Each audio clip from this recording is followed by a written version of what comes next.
We go down to the ECHL affiliate of the Kraken with the Mavericks, and I won't go too much in the team notes because we've kind of already explained them since they relate to each other. Um, Kansas City started out really, really hot to begin the season and have kind of cooled off a little bit. They had that unbeaten streak. They've only lost 4 games out of 17, but largely have cooled us, especially over the past week. They played 3 games over the past week, the first of which against the Tulsa Oilers on November 22nd. That was a 2-3 loss. Our player of the game forward, Patrick Curry. Curry, 1 goal, a 1 plus minus, and 5 shots in that loss.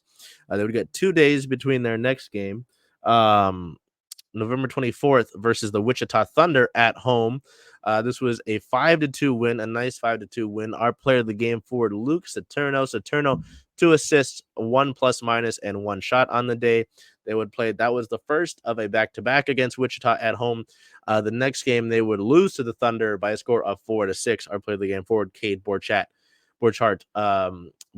2 assists, a 1 plus minus, and 1 shot. So, I mean, I wouldn't be too concerned about the Mavericks. They started out hot. They've also kind of been dealing with the up and the downs here.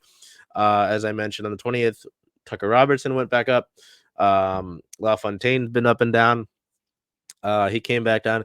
What was interesting, though, when we get to team-related notes, was that the Firebirds, the Mavericks made a trade, and it involves a former Firebird.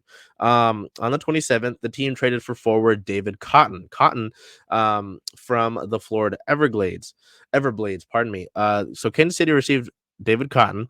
He was a one-time Firebird. He played 2 games with Coachella Valley back in 2022 before being traded in December that year to San Diego, the San Diego Gulls, for future considerations.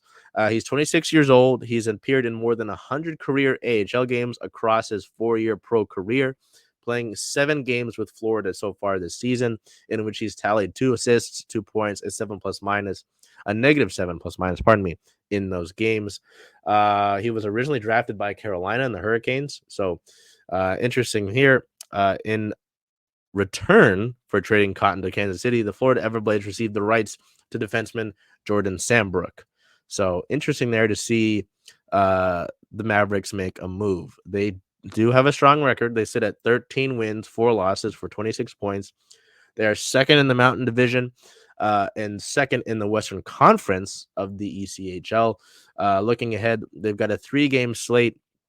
Next closest, November 29th at the Worcester Railers, a 7:05 a.m. Pacific time puck drop. You heard me right, 7:05 a.m., 10:05 for them.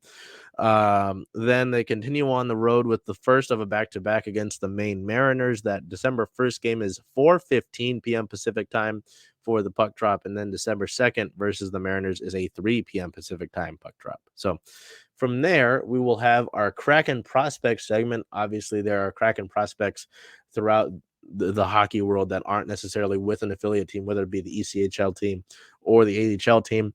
And what we've got for you over the past week, on November 22nd, Jagger Firkus was named as the 48th player out of 50 in TSN's top 50 players under 24 to watch. He is the only current CHL player on the list, and arguably for good reason. A lot of these guys are with respective affiliates, whether it be in the AHL or currently in the NHL. But Firkus has been continuing to tear things up.